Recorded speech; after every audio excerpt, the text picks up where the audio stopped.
Wanita hamil 3 anak, perutnya hampir meledak. Namun, masih pada hari suaminya berulang tahun, memilih untuk menari untuknya. Suaminya senang seperti anak kecil.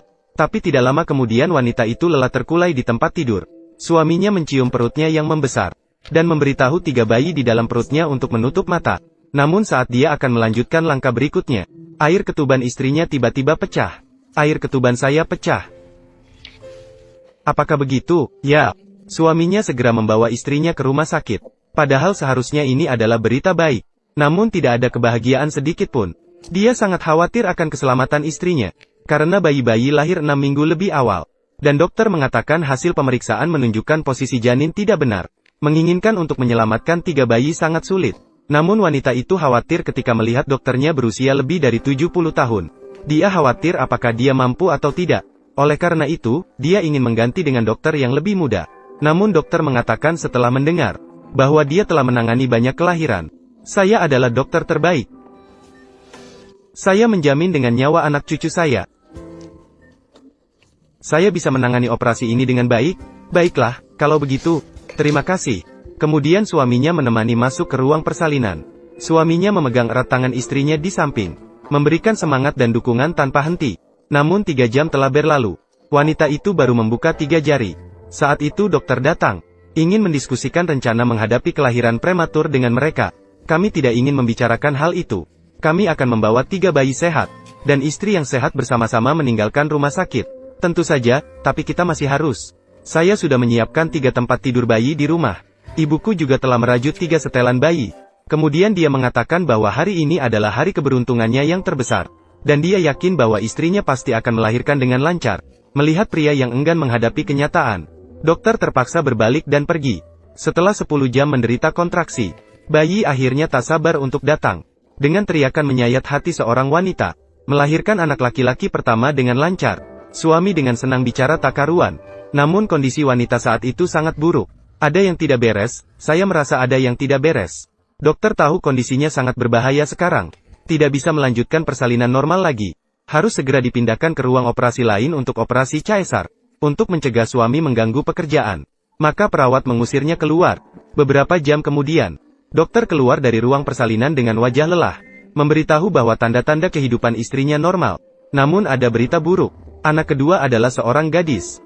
Namun anak ketiga meninggal dalam kandungan. Karena dia tercekik oleh tali pusar. Dalam situasi ini, dia tidak bisa berbuat apa-apa. Mendengar hal ini, suami sulit menerimanya. Dia pernah membayangkan membawa pulang 3 bayi bersama-sama berkali-kali. Namun sekarang impian itu hancur. Untungnya, istri tidak mengalami masalah besar. Melihat ekspresi pria yang sangat sedih, dokter duduk di sampingnya, menceritakan apa yang terjadi padanya. Mereka menikah selama 53 tahun dan sangat mencintai satu sama lain. Namun, istri meninggal tahun lalu karena kanker. Mereka memiliki 5 anak dan 11 cucu. Namun, mereka kehilangan bayi pertama mereka. Inilah mengapa dia memilih profesi ini. Selama 50 tahun, dia telah menolong melahirkan banyak anak yang telah dia bantu lahir. Namun, dia tidak pernah melupakan anak yang telah meninggal. Karena kehilangan, itulah yang membuatnya memilih jalur ini. Dia bisa menyelamatkan banyak anak. Sebagai suami dan ayah dari 2 anak, dia harus bangkit, menghadapi pahit getir kehidupan. Seorang pria melihat bayi di dalam kotak termos. Setelah berbicara, dokter pergi. Seorang pria datang ke ruang perawatan bayi. Diam-diam memperhatikan 2 bayi di dalamnya. Saat itulah seorang petugas pemadam kebakaran datang dan berbicara. Setelah mengetahui bahwa pria itu memiliki 2 anak, petugas pemadam kebakaran mengucapkan selamat atas kelahiran kembar. Pria itu bertanya mana yang menjadi anaknya. Petugas pemadam kebakaran mengatakan tidak ada. Pagi tadi seseorang meninggalkan bayi di depan kantor pemadam kebakaran. Dengan tidak punya pilihan, dia hanya bisa membawa bayi itu ke rumah sakit. Setelah petugas pemadam kebakaran pergi, pria melihat bayi di inkubator. Tiba-tiba dia punya ide. Istrinya segera terbangun. Pria itu memberitahu berita kehilangan anak. Dan dia juga menyatakan keinginannya untuk mengadopsi anak. Menghibur istri bahwa anak ketiga sebenarnya tidak pergi. Hanya saja tiba dengan cara yang berbeda ke sisi mereka. Mereka membawa pulang anak-anak itu. Meskipun anak ketiga adalah bayi kulit hitam. Pasangan suami istri tidak sedikit pun mengurangi cinta mereka padanya. Namun yang tidak mereka duga, anak laki-laki memberikan mereka kejutan besar ketika dewasa. Pasangan kulit putih melahirkan 3 bayi kembar. Di antaranya ada bayi kulit hitam. Ketika wanita melihat 3 anak, namun tidak ada kegembiraan di wajahnya. Suaminya memuji 3 malaikat kecil yang lucu di sampingnya. Dia sangat berharap agar istrinya bisa bahagia. Namun sang istri tetap acuh tak acuh setelah mendengarnya. Dan pada saat itu, mata pria itu penuh dengan air mata. Hari ini adalah ulang tahunnya dan juga hari peringatan anak-anaknya. Awalnya dia bermimpi memiliki kehidupan keluarga 5 orang. Namun tidak pernah terbayangkan bahwa anak bungsunya meninggal di dalam kandungan. Namun ketika dia melihat 2 anaknya, seorang petugas pemadam kebakaran memberitahunya, ada bayi yang ditinggalkan yang dia bawa ke rumah sakit. Melihat bayi kulit hitam di depannya, membuatnya bersemangat. Dia merasa anak lelakinya tidak benar-benar pergi, hanya datang dengan cara yang berbeda ke sisi mereka. Setelah didesak oleh pria itu, akhirnya istri setuju untuk mengadopsinya. Pria itu menamainya Kyle. Awalnya adalah nama yang disimpan untuk anak lelaki mereka. Saat itu dokter mengungkapkan fakta yang mengerikan. Beberapa orang mengatakan yang paling mengerikan adalah melahirkan di rumah sakit. Yang paling mengerikan bukanlah meninggalkan rumah sakit dengan bayi. Wanita itu pada awalnya tidak mengerti arti yang dokter katakan. Namun segera dia akan mengerti. Ketika pasangan itu pulang dari rumah sakit, mereka melihat seorang pria kulit hitam menatap mereka. Intuisinya memberitahunya bahwa pria kulit hitam itu terhubung dengan anak itu. Namun, meskipun dia berteriak sekuat tenaga, pria itu pergi tanpa menoleh. Setelah mereka kembali ke rumah, menghadapi 3 anak yang menangis lapar, keduanya jelas kesulitan menangani situasi ini. Namun yang paling buruk adalah Kyle tidak mau menyusu dari ibunya. Mendengarkan tangisan Kyle, tak terhindarkan membuat wanita kelelahan. Suami bahkan terkulai lemas di tempat tidur. Setelah beberapa jam kebingungan, akhirnya 3 anak tidak lagi menangis. Pasangan suami istri jarang bisa istirahat sejenak. Mereka tiba-tiba sudah masuk universitas. Dia tidak minum ASI saya. Kita harus memperlakukan mereka dengan cara yang sama. Namun dia tidak sama. Maaf. Dia berbeda, 2 lainnya tumbuh di dalam perutku. Namun dia seperti orang asing. Meskipun mengatakannya membuatku sangat sedih. Tak terhindarkan membuat wanita meragukan apakah mengadopsinya adalah kesalahan. Hari itu pria membawa 3 bayi untuk pemeriksaan kesehatan. Setelah diperiksa dokter, memberitahunya bahwa bayi-bayi sangat sehat. Namun dokter melihat wajah pucat pria itu. Mengetahui bahwa pasangan itu tidak baik-baik saja belakangan ini. Pria itu mengatakan Kyle dan istrinya tidak dekat sama sekali. Menyebabkan dia hampir hancur. Mendengar ini dokter memberitahunya, perlu memberikan istri Anda waktu yang cukup. Karena dia baru saja kehilangan seorang anak. Saya juga benar, tapi Anda mengubah kesedihan menjadi tindakan. Melangkah dengan sikap positif melintasi rintangan itu. Tapi Rebecca, dia harus melewati ini dengan caranya sendiri. Dan Anda hanya perlu memberinya cukup ruang. Pria mendengar ini juga merasa jauh lebih baik. Dokter memintanya untuk tidur di sofa kantor. Dia akan merawat ketiga anak itu dengan baik. Dan pada saat itu wanita menemukan sopir bus. Dia menggambarkan penampilan pria itu kepada sopir. Sopir mengerti setelah mendengarnya. Dengan cepat dia menemukan rumah pria itu. Ketika dia melihat kekacauan di seluruh rumah, dan jarum di atas meja, dia mengerti segalanya. Tapi dia datang hanya untuk memastikan, apakah pria itu akan masuk ke dalam hidup mereka. Pria memberinya jawaban positif. Saat berangkat, wanita mengeluh. Kyle sama sekali tidak dekat dengannya. Pria itu berkata setelah mendengarnya, beri dia nama yang menjadi miliknya. Kapanpun kamu merasa sudah tepat, serahkan padanya. Delilah Randall, mengenakan. Setelah pulang, wanita itu mencari suaminya untuk berbagi. Selama beberapa hari ini, rindu dan penyesalan terhadap anak yang telah meninggal. Suami memberitahu istrinya, dia juga kehilangan seorang anak, mengalami penderitaan rindu dan penyesalan yang sama. Namun dia akan membawa cinta tak terbatasnya pada anak, menemani dia melewati masa yang paling sulit ini bersama-sama. Wanita itu mengeluarkan buku itu. Dia berencana mengganti nama Kyle. Sejak saat itu, namanya diubah menjadi Randall. Ini menandakan dia akan memulai awal yang baru. Dan Randall tidak lagi menjadi pengganti. Malam tiba di sisi tempat tidur bayi. Mengangkat Randall yang belum tertidur. Mencoba memberinya susu lagi. Namun kali ini Randall tidak menolak. Menikmati kasih sayang ibu seperti anak-anak lainnya. Namun pada hari pertama Randall masuk sekolah, dia mengalami diskriminasi dari teman-teman kecil lainnya. Cepat, lihatlah orang kulit hitam itu. Cepat, lihatlah orang kulit hitam itu.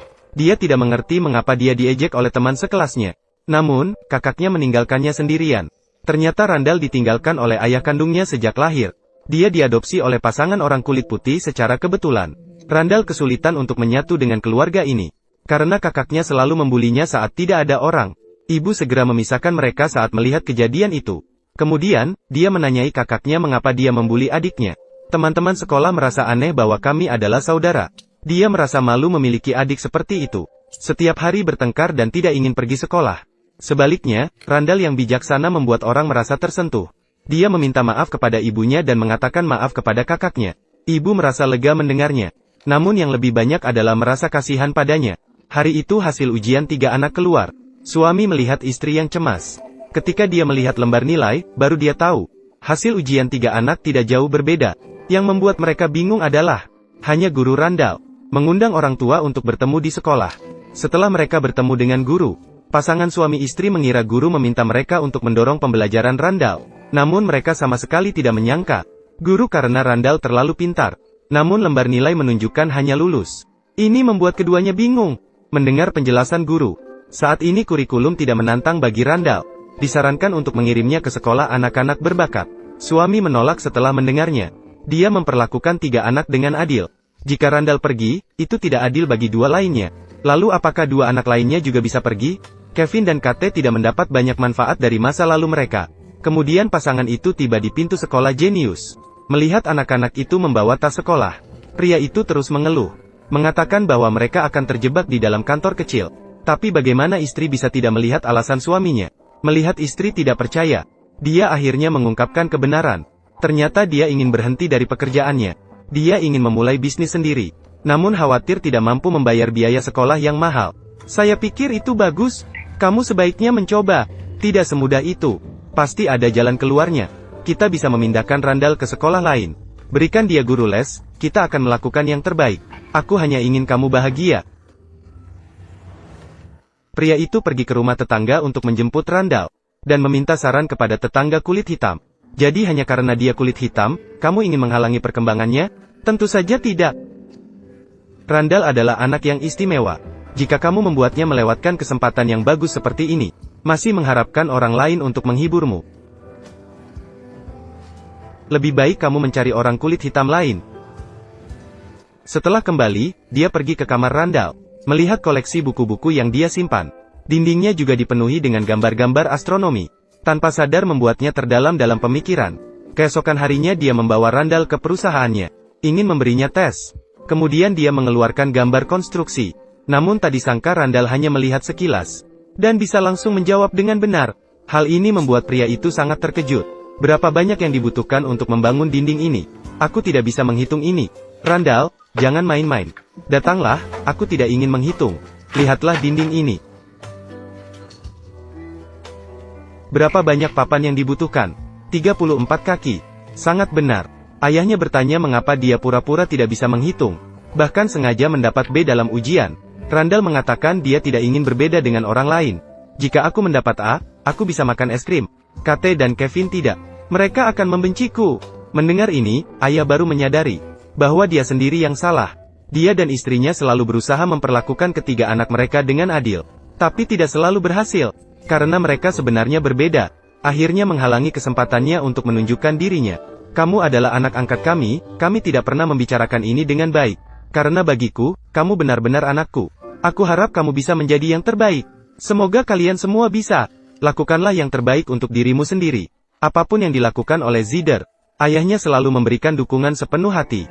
Dia juga tidak berniat untuk berwirausaha. Setiap hari bekerja keras untuk membiayai pendidikan mereka. Dan hidup Randall pun berubah karena itu. Bertahun-tahun kemudian, dia menjadi eksekutif di sebuah perusahaan. Dan tinggal di rumah mewah. Dan memiliki seorang istri yang baik hati. Dan dia juga mengingat pengorbanan tanpa pamrih ayah angkatnya. Yang membuatnya memiliki kehidupan yang luar biasa. Namun di dalam hatinya, dia selalu ingin menemukan ayah kandungnya. Dan ingin bertanya mengapa dia ditinggalkan. Namun, dengan kesempatan yang tak terduga, pria pertama kali bertemu dengan ayahnya yang meninggalkannya selama 36 tahun. 36 tahun lalu, kamu meninggalkanku di depan pintu kantor pemadam kebakaran. Jangan khawatir, aku tidak datang untuk meminta apapun darimu. Orang tua angkatku yang luar biasa telah merawatku dengan baik. Kemudian dia memamerkan mobil mewah yang dibelinya dengan uangnya kepada ayah kandungnya. Sekarang dia adalah seorang eksekutif perusahaan dengan penghasilan tahunan jutaan. Meninggalkan seorang anak yang begitu luar biasa. Mungkin itu adalah kerugian terbesarnya. Setelah semua, 36 tahun yang lalu. Dia hanyalah seorang yatim piatu yang ditinggalkan di depan kantor pemadam kebakaran. Dan Randall datang ke sini untuk membuktikan bahwa dia bisa hidup dengan baik tanpa ayah. Aku sama sekali tidak membutuhkan apapun dari kamu. Meskipun aku tahu siapa kamu, mau masuk? Baiklah. Saat masuk ke dalam rumah, ayah menuangkan segelas air untuknya. Dan wajah ayah penuh dengan penyesalan. Kemudian dia mengungkapkan kebenaran tentang kejadian tersebut. Pada masa itu, dia dan istrinya keduanya pecandu. Istrinya juga meninggal karena persalinan sulit. Dia yang tidak memiliki uang, akhirnya meninggalkan anak di depan kantor pemadam kebakaran. Untungnya, Randall diadopsi oleh pasangan kulit putih. Dan dia juga menerima hukuman yang pantas dia terima. Jika kamu pikir aku akan memaafkanmu, aku tidak. Kalau menurutku itu artinya pergi sana lalu menutup pintu. Nah, katakan saja, pergi sana. Pria itu mengira semuanya sudah berakhir. Tidak disangka Randall kembali lagi. Bertanya apakah dia ingin bertemu dengan cucunya. Mendengar ini, ayahnya benar-benar terkejut. Randall segera membawa ayahnya ke rumah mewahnya. Randall memperkenalkan William kepada istrinya sebagai teman. Namun, istrinya mengenali identitasnya. Dan dengan senyum lebar, ia berjabat tangan dengan William. Dua anak mengejek celananya yang robek. Mereka bahkan mengatakan bahwa dia berbau tidak sedap. Namun William tidak peduli. Karena adegan ini hanya muncul dalam mimpi. Randall memberitahu istrinya, biarkan dia berkata dan berbuat apapun. Namun pada akhirnya semuanya berjalan berlawanan. Dia meninggalkanku di stasiun pemadam kebakaran, tapi aku mengundangnya ke rumah kita. Aku harus pergi. Malam itu setelah Randall membuat anak-anak tertidur, dia menemui William dan menceritakan pengalaman bertahun-tahun itu. Ternyata orang tua angkatnya telah memberikan segalanya untuknya. Hanya itu yang membuatnya meraih kesuksesan saat ini. Jika tidak dibawa petugas pemadam kebakaran ke rumah sakit, mungkin dia tidak akan bisa hidup sampai sekarang. Aku tidak ingin melahirkan di dalam lift. Kamu bisa datang melihat sesekali. Tidak, aku rasa tidak perlu. Aku tidak memaksa kamu datang. Hanya saja aku hampir mati. Ternyata William sudah dalam tahap kanker stadium akhir. Dia tidak memiliki beberapa bulan lagi untuk hidup. Dan ini adalah hukuman terbaik baginya. Terima kasih atas kebaikanmu padaku. Mengundangku untuk bertemu dengan keluargamu. Randall mendengar ini dan hatinya terasa tersayat. Meskipun meninggalkannya di depan kantor pemadam kebakaran. Tapi pada akhirnya dia adalah ayah kandungnya. Sementara itu, dia tidak bisa menerima hasil ini. Setelah berdiskusi dengan istrinya, mereka mengatur agar ayahnya tinggal semalam di villa. Namun kebahagiaan itu tidak berlangsung lama. Pagi itu, William bahkan berbicara tentang narkoba dengan anak-anak. Pasangan suami istri langsung memotong pembicaraan William. Namun hal ini membuat istri merasa tidak puas. Namun dia tidak bisa mengatakan apa-apa. Saat itu, William meminta beberapa dolar dari Randall lagi. Karena dia harus naik bus. Randall memberinya tanpa banyak bertanya. Namun beberapa hari berturut-turut, William pulang larut malam. Ini membuat istri merasa khawatir. Jadi malam itu, setelah suami dan anak-anak tidur, dia mencari William untuk berbicara dengannya. Istri langsung mengatakan kepadanya, suaminya adalah orang yang sangat baik. Tapi jangan menyalahgunakan kebaikannya, mencapai tujuan jahat mereka. Kemudian istrinya bertanya apakah dia mulai menggunakan narkoba lagi. William menggelengkan kepala menolak. Tapi wanita itu tidak percaya. Bahkan mengira bahwa penyakitnya hanya pura-pura. Namun, saat itu Randall muncul dan menginterupsi percakapan mereka. William pun menyampaikan alasannya. Ternyata rumahnya ada di Philadelphia, sekitar 3 jam perjalanan dari sini. Dan dia kembali untuk memberi makan kucing di rumahnya. Mengapa kamu tidak langsung memberitahu kami bahwa kamu punya kucing? Anak perempuan kecil kalian memiliki asma. Saya tahu jika saya menyebutkan tentang kucing, kalian akan meminta saya membawanya. Itu akan menimbulkan masalah, tapi saya tidak ingin merepotkan kalian. Karena saya akan pergi jika menyebabkan masalah. Tapi saya tidak ingin pergi. Setelah menghabiskan waktu bersama, William sudah jatuh cinta pada keluarga yang penuh kasih ini. Saya merasa sangat rendah hati sekarang. Keesokan paginya, tiba-tiba terdengar bel pintu. Dua anak berlari ke pintu untuk membukanya. Ternyata orang tua angkat Randall ada di sini. Ini membuat William agak bingung. Dia belum siap untuk bertemu dengan mereka. Maka dia bergegas kembali ke kamarnya. Namun tak disangka, kedatangan orang tua angkat mengganggu ketenangan yang langka. Pria itu kejam meninggalkan anak kandungnya. Namun yang tidak terduga baginya, 36 tahun kemudian bayi yang ditinggalkan, malah menjadi sukses dengan gaji jutaan per tahun. Namun anak itu menemukannya, dan dengan baik hati membawanya ke rumah mewahnya. Namun beberapa hari kemudian orang tua angkat Randall tiba-tiba datang. Randall jujur kepada ibu angkatnya, bahwa dia menemukan ayah kandungnya, dan berniat merawatnya hingga akhir hayat. Ibu angkat terkejut mendengarnya, namun lebih banyak rasa kecewa. Dia dan suaminya membesarkannya dengan susah payah.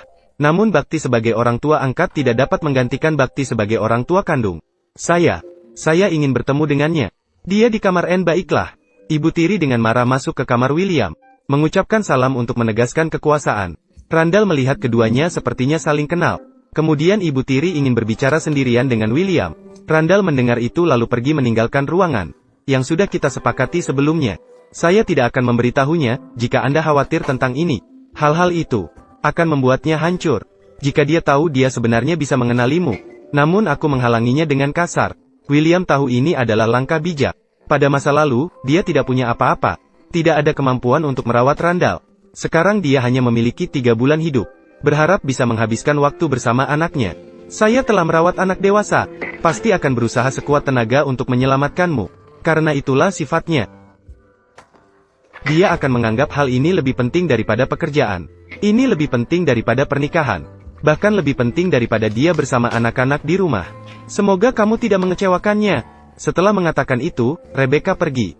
Kata-kata ini membuat William merasa tidak enak. Setelah Randall mengantarkan orang tua angkatnya pergi. Saat dia datang mencari William, menunggu dia datang, maka dia segera pergi mencarinya dengan mobil. Akhirnya melihat William sendirian dengan ransel di jalan. Randall masih tidak mengerti mengapa William ingin pergi. Bahkan membuat janji dengan dokter untuk periksa. Anda memiliki Anda sendiri. Saya tidak bisa tiba-tiba muncul 40 tahun kemudian. Menikmati hasil kerja orang lain. Mendengar ini, Randall tiba-tiba menyadari. Tapi sekarang dia tidak ingin mendengarkan itu. Dia hanya ingin William hidup lebih lama. Melihat ekspresi tegas Randall, William akhirnya setuju untuk naik mobil. Namun ketika mereka sampai di rumah sakit, kondisi kesehatan William tidak menggembirakan.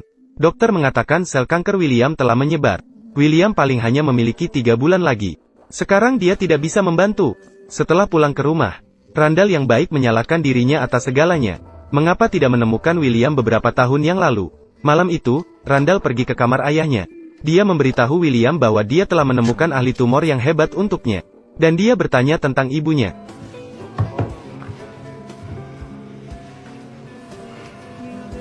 Ini adalah pertama kalinya mereka berdua berbicara sepanjang malam. Keesokan paginya, Randall melihat seorang polisi menemui William. Ternyata tetangga melaporkan William sebagai pencuri. Untungnya, kedatangan Randall membuat William terbebas dari kecurigaan.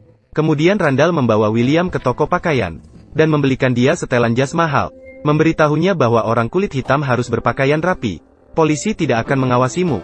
Di hari-hari mendatang, Randall mengajak ayahnya pergi ke pesta teman.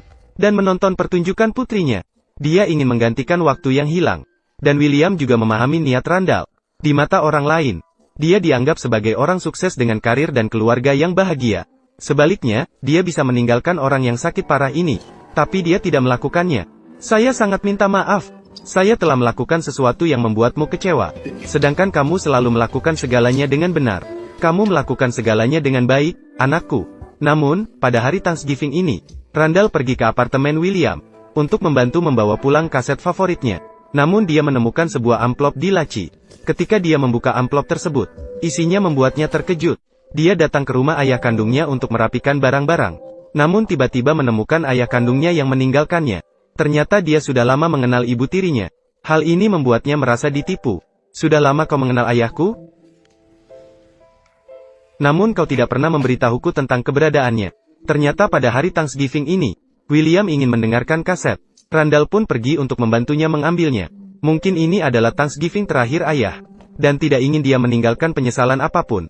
Namun ketika dia menemukan kaset tersebut, malah menemukan surat di dalam laci. Dan catatan di surat itu adalah milik ibu tirinya. Setelah melihat isinya, dia terkejut.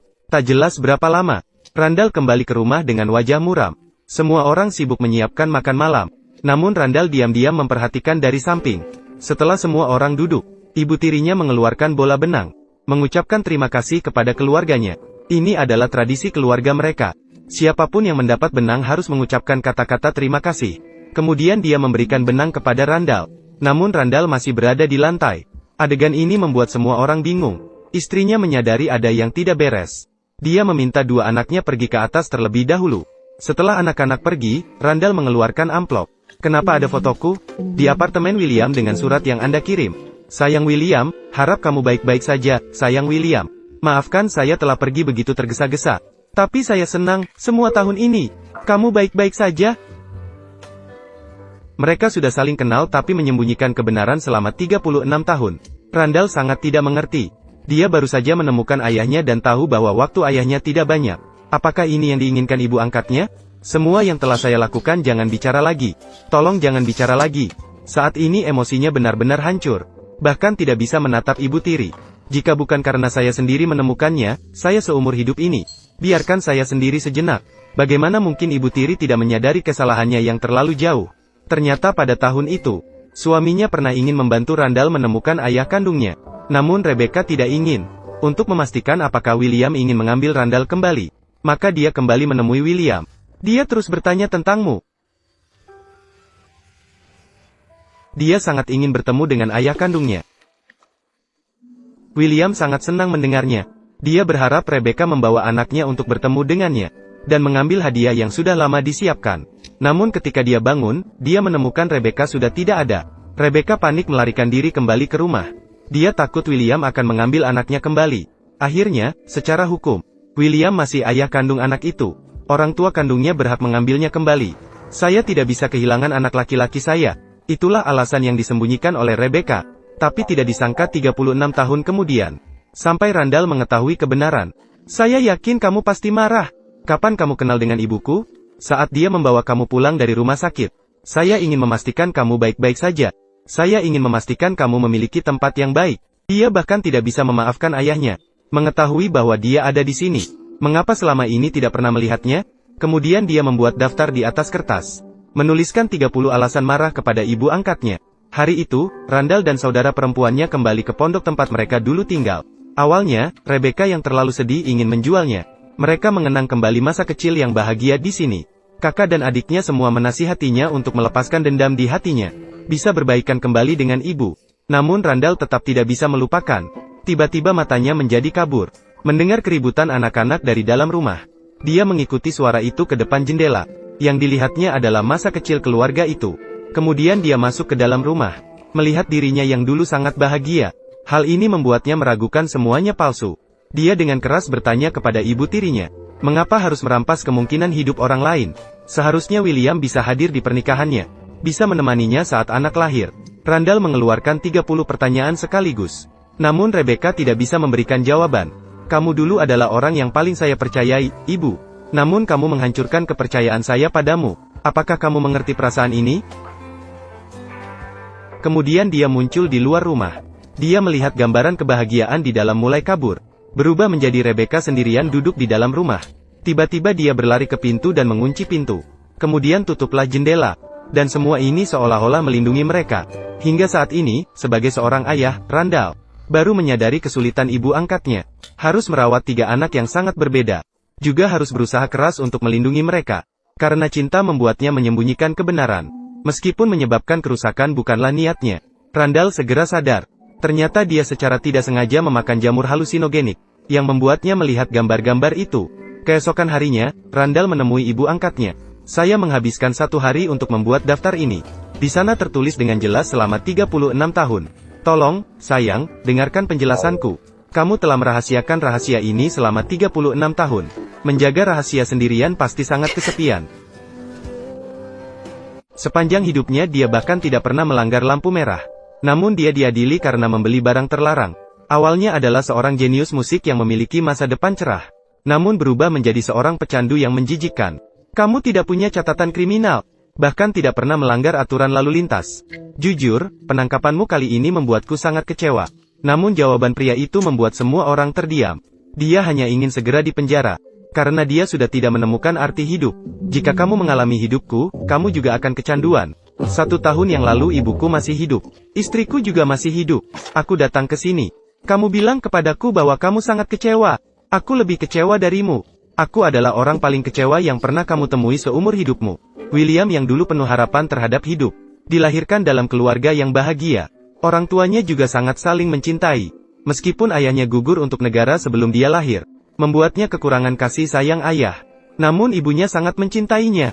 Dengan penuh kesabaran membesarkannya menjadi dewasa. Namun pada hari itu, ibunya menemukannya. Karena dia harus pulang ke kampung halaman untuk merawat nenek yang sudah lanjut usia. William ingin menemani ibunya pulang. Namun ditolak oleh ibunya. Aku telah menjaga kamu cukup lama. Saatnya untuk kamu terbang bebas. Kamu harus fokus belajar seni dan musik. Kamu memiliki masa depan yang cerah menunggumu. Pastikan untuk tidak menyia-nyiakan bakatmu. Baiklah, saya bisa. Kemudian, dia benar-benar tidak mengecewakan ibunya. Dia menunjukkan bakatnya, dan menciptakan lagu dan lirik. membentuk band sendiri. Setelah beberapa pertunjukan yang sempurna, membuat bandnya dikenal oleh banyak orang. Saat semuanya berjalan dengan baik, namun menerima kabar buruk dari ibunya. Ternyata ibunya sudah menderita kanker. Setelah mengetahui berita tersebut, William dengan tegas memutuskan untuk kembali ke rumah merawat ibunya. Akhirnya harus meninggalkan bandnya sendiri. Selama beberapa waktu berikutnya, William naik bus ini setiap hari. Hal ini membuatnya bertemu dengan gadis yang disukainya, Laurel. Mereka akan berkencan dan menulis puisi bersama. Hubungan mereka juga semakin berkembang. Pacarnya bahkan dengan setia membantu William merawat ibunya. Namun tidak lama kemudian, Laurel terjerat narkoba karena pergaulan yang tidak baik. Sementara ibu juga karena kondisi sakit yang parah. Meninggalkan dunia William selamanya. William sulit menerimanya untuk sementara waktu. Semangatnya mulai meredup. Bersama pacarnya, mereka menjadi pecandu. Namun tidak lama kemudian, istrinya meninggal karena persalinan sulit. William menyadari bahwa dia tidak mampu merawat anak. Hanya bisa menitipkan anak di depan pintu pemadam kebakaran. Dan pada hari itu, Hakim menemui William. Komentarnya membuat Hakim tergerak. Dia ingin membantu pemuda ini memperbaiki diri. Kamu bilang kamu adalah orang yang paling kecewa di dunia ini. Saya ingin memberitahumu. Aku khawatir aku mengikuti di belakang. Karena aku menulis cerita malang setiap hari. Dan tidak bisa mengubah akhir cerita itu. Jadi aku ingin melihat apakah aku bisa mengubah akhir cerita untukmu. Kemudian Hakim mengatakan akan mencari seseorang untuk membebaskannya. Tapi syaratnya adalah harus menyetujui satu hal, yaitu membuat William mengingat wajahnya. Jika melakukan kesalahan, pikirkan wajahnya, dan ubahlah pikiranmu. Bisakah kamu melakukannya? Bisa. Memang, dalam banyak hari dan malam berikutnya, William tetap memegang janjinya, dan tidak lagi menyentuh barang terlarang. Namun 30 tahun kemudian, dia mengetahui bahwa dia menderita kanker, dan sekali lagi dia terpuruk. Kita tidak punya pilihan lain. Aku menyarankan kamu untuk menikmati sisa waktu yang ada. Setelah pulang ke rumah, William berencana untuk menyerah diri. Dia mengeluarkan barang larangan yang sudah lama tidak digunakan. Namun tiba-tiba terdengar suara ketukan pintu. Dia pun menyembunyikan barang-barang tersebut. Namun dia tidak menyadari bahwa orang di luar pintu itu membuatnya mengulang masa lalu. Siapa sebenarnya? Nama saya Randall Pearson. Saya adalah anak kandungmu. 36 tahun lalu, kamu meninggalkan Kudi. Dia menderita kanker stadium akhir dan hidupnya hampir berakhir. Namun anaknya membawa ayahnya kabur dari rumah sakit. Karena dia ingin menggunakan waktu tersisa ayahnya untuk membawanya mengunjungi tempat-tempat masa kecilnya. Randall mengeluarkan peta yang sudah dibelinya sebelumnya. Namun William membuangnya. Terus saja mengemudi, anakku, kita akan sampai. Kemudian William mengusulkan. Dia ingin mengunjungi makam ayah angkat Randall. Karena dia belum sempat mengucapkan terima kasih secara langsung. Tak lama kemudian, mereka tiba di tempat peristirahatan ayah angkat. William duduk sendirian di bangku panjang. Terima kasih. Kamu melakukan hal yang tidak bisa aku lakukan. Membesarkan dia menjadi seorang pria seperti ini. Maaf, sayang kita tidak punya kesempatan untuk bertemu, saudara. Di perjalanan, William sesekali menunjuk bangunan di pinggir jalan. Menceritakan kisah-kisah masa kecilnya. Tak lama kemudian, keduanya tiba di sebuah apartemen. Ini adalah tempat tinggal William dan ibunya. Meskipun sudah lebih dari 30 tahun berlalu. Namun William masih bisa menemukannya. Kegembiraan di wajahnya sulit untuk dikendalikan. William pertama kali turun dan berjalan ke sana. Randall menceritakan situasi William kepada pemilik rumah. Pemilik rumah dengan hangat mengundang keduanya masuk. Namun perilaku William sangat aneh. Dia hanya melepas satu batu bata dari perapian. Dan ternyata di dalam batu bata itu ada koin dan mainan. Ternyata semua ini adalah yang disembunyikan William saat kecil. Setelah bertahun-tahun, tapi masih ada di sini. Barang-barang ini seperti kapsul waktu. Menyimpan kenangan indah masa kecil. Setelah keluar dari rumah masa kecil, William membawa putranya mengelilingi setiap tempat di mana dia tinggal. Akhirnya mereka sampai di sebuah bar. Inilah tempat di mana mimpi William dimulai. Di sini dia bertemu sepupu yang membantunya membentuk band. Namun sepupu itu merasa kesal padanya. Ternyata ibu William sakit parah saat itu. Dia terpaksa meninggalkan bandnya, pulang untuk merawat ibunya yang sakit parah.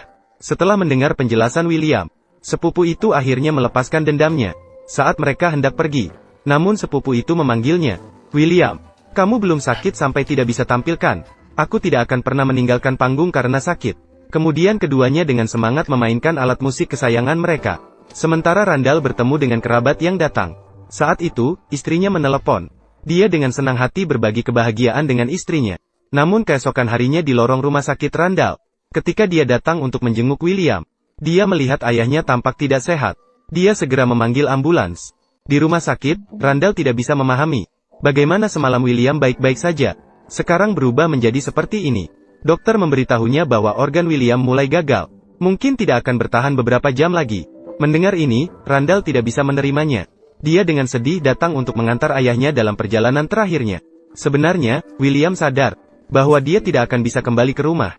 Karena sebelum dia pergi, William sudah pergi ke kamar cucunya untuk mengucapkan selamat tinggal. Kemudian dia melepas masker oksigen dan meminta Randall untuk mengeluarkan buku puisi dari tasnya. Ini adalah kenangan yang dia tulis selama 36 tahun untuk putranya, yang akhirnya diserahkan kepada Randall sebelum ajal menjemput. Kamu benar-benar datang ke pintu rumahku dengan sangat tiba-tiba. Kehidupan bahagia saat ini adalah yang seharusnya kamu dapatkan. Saya tidak pernah memiliki kehidupan yang nyaman seumur hidup. Tidak apa-apa. Melakukan kesalahan. Seumur hidup selalu berada di ambang kesalahan dan keraguan. Ada yang merasa itu sangat menyedihkan, tapi saya tidak merasa begitu. Karena dua hal terbaik dalam hidupku adalah orang yang muncul di awal hidupku, dan orang-orang yang akan menemaniku di akhir hidupku. William di periode terakhir hidupnya ditemani dengan penuh perhatian oleh Randall dan keluarga. Dia tidak memiliki penyesalan lagi. Akhirnya, William pergi dengan tenang.